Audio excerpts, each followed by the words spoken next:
In today's video, we're going to talk about the top 5 things that I hate about the brand new Rupes battery-powered polisher. Now, this is the new HLR15 Ibrid Technology polisher from Rupes. They also have this in a 21mm variant, just the offset, throw of the polisher head. And right off the bat, guys, I want to say that this is an absolutely fantastic polisher. But I've seen so many videos of unboxings and everyone praising this thing. I wanted to take an opportunity to highlight some of the things that I wish they had done differently, starting with number 1, the trigger. So as you can see on this Milwaukee dual action polisher, battery powered, the trigger is progressive and you have a locking mechanism, right? So we'll just go ahead and pull the trigger. You can start off slow, turn it up higher, right?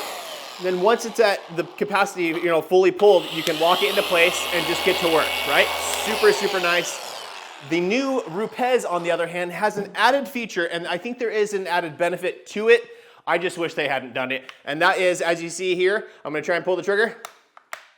It's locked. So they do have the same locking mechanism here, similar to the Milwaukee, but in order to engage the trigger, you have to push that in first. Then you can engage the trigger, and it is also a progressive trigger, and you can hear it's super, super precise.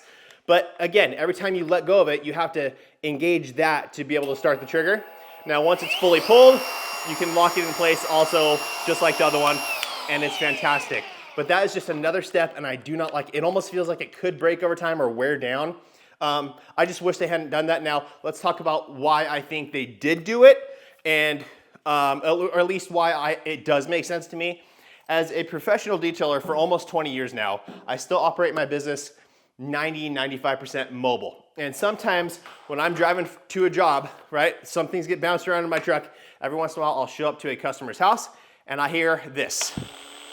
I'm like, what is that? Well, something came up, hit the trigger, and pinned it in place, and this thing's been running the whole time I've been driving. And I hate that. It's a bummer, right? Because I'm using battery power and everything else. With this, I'm not gonna have to worry about that because there's a locking mechanism to prevent it from doing that. Again, I do see the use case for this, but for me, it's just an added step that I don't wanna mess with. So I wish that wasn't there. Now, the second thing that I don't like about this unit is the positioning of the battery pack. As you can see, it's forward and backwards, right?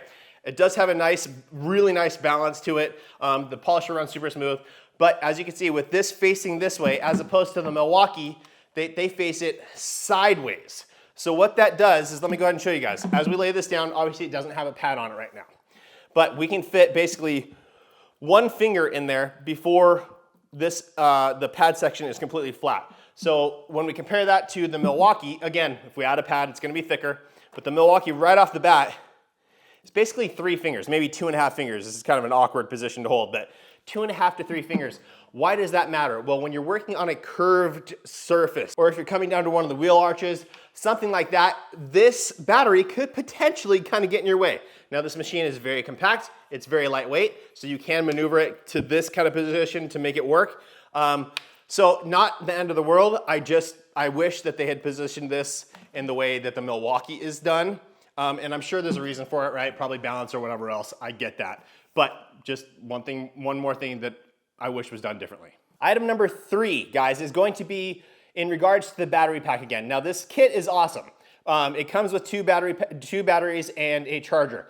However, this is Ibrid Technology. What Ibrid Technology is from Rupes is the fact that you're able to take a power pack and plug that in here and then leave it plugged into the wall. So if you do run out of battery power, you're still working. You're not dead in the water. You could still continually work. And that's a big differentiator compared to the Milwaukee or anybody else, right? It's a really, really cool feature. However, they don't have them available for this yet. So, and if you look in the past, and you look at the other Ibrid Technology polishers from Rupes, it takes them a decent amount of time to come out with those. So it's a bit of a bummer. Again, is it the end of the world? No, none of these things are, and the polisher is amazing. But for me, it's like, if you're gonna release this thing, you might as well release it together. So it is what it is. Item number 4, obviously, guys, price. This is a very, very, very expensive polisher. The kit comes in at about $735. Now, what comes in that kit is the polisher itself. That's for the 15mm variant.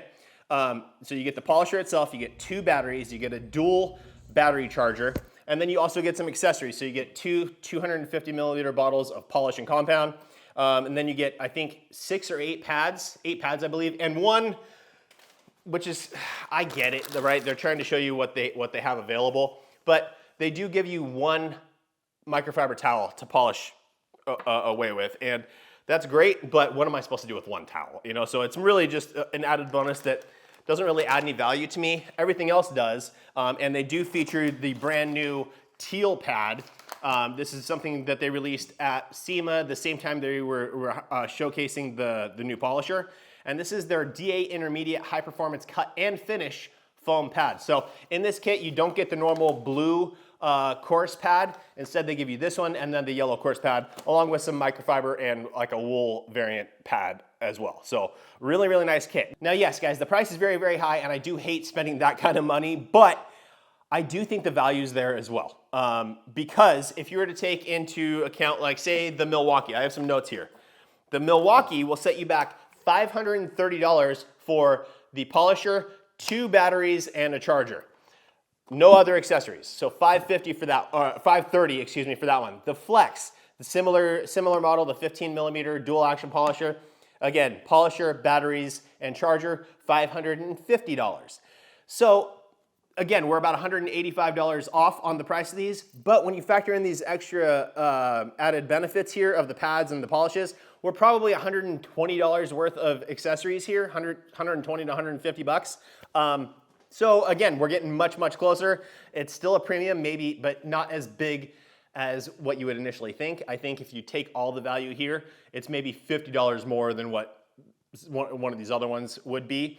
Now, with that said, the batteries are proprietary to Rupes for this. Rupes is made in Italy. It's an Italian brand, but the batteries are made in China. It shows it right on the side here, on the bottom, excuse me. Italy, Rupes, Italy, made in China. So, I mean, whatever. I guess that's where batteries are made, really. So, no knocking on them against that, really. But if you already have a Milwaukee range of tools, then you're going to have batteries, and then you can just buy the polisher. And if you were to buy the polisher alone, it's $249 or right about there at the time of this recording. So pretty fantastic deal there. If you already have batteries, it's incredible. Now for this, I have both of these. This comes with a 5 amp hour battery. The Milwaukee, I currently have a 5 amp hour battery on it. When we talk about the weight, I made some notes of this. The Rupes machine comes in at a total weight of 88.5 ounces, which of that, the battery itself is 23.1 ounces, and the polisher itself is 65.4. When we go over to the Milwaukee, it's 112.7 ounces. So a decent bit heavier, right? For sure. It's also longer, right? But again, with that battery design, I don't have no issue fitting it into places. The battery on this one is 25.5 ounces, and the polisher itself was 87.2 ounces. But again, with the Milwaukee, man, I have 8 amp hour batteries or 6 amp hour batteries. I do have 2 8 amp hour batteries, and you can get a lot of runtime out of this thing. Runtime on this thing is fine. I think it's around 40 minutes, and then with the dual battery charger, you have one charging while you're working. You're pretty much covered. Again, once the Ibrid Technology plug comes into play, that'll be awesome. But again, it's not available now. Now, number 5 is going to be with how well balanced this machine is. You've probably seen the videos online of people balancing a quarter right on the little pad here on the back. It's amazing. It's a very, very, very smooth machine. However, in order to keep that extreme smoothness, you do need to use their pads, right? If you use a thicker pad, that can potentially throw off the balance. It's not a big deal to me because I love Rupes' pads. So for me, it's no issue at all. I actually love their pads. If you have other pads that you like and prefer to use those, then it potentially could throw the balance off a little bit, but still, I don't think it's going to be any issue. It's still a very, very smooth machine. I do want to highlight one more thing though, and it just has to do with the precision of this machine. And let's just hang on. Okay, we're up here close together now. I'm going to go ahead and engage the trigger and lock it into place. I have it scaled down to the lowest setting. Okay, so again, push this in to engage it. Okay, and now it's all the way on. Okay, now here's the precision. Every little notch that goes, you want to hear the motor change, right? So here we go. There's one, but it's a little bit of a delay. A little bit of a delay again, but that's good. Good. Nothing there. There's one, so we skipped one. There's a notch, but no change. Again, no change. There's that one, sorry, I skipped ahead a little bit. That one changed. Good. So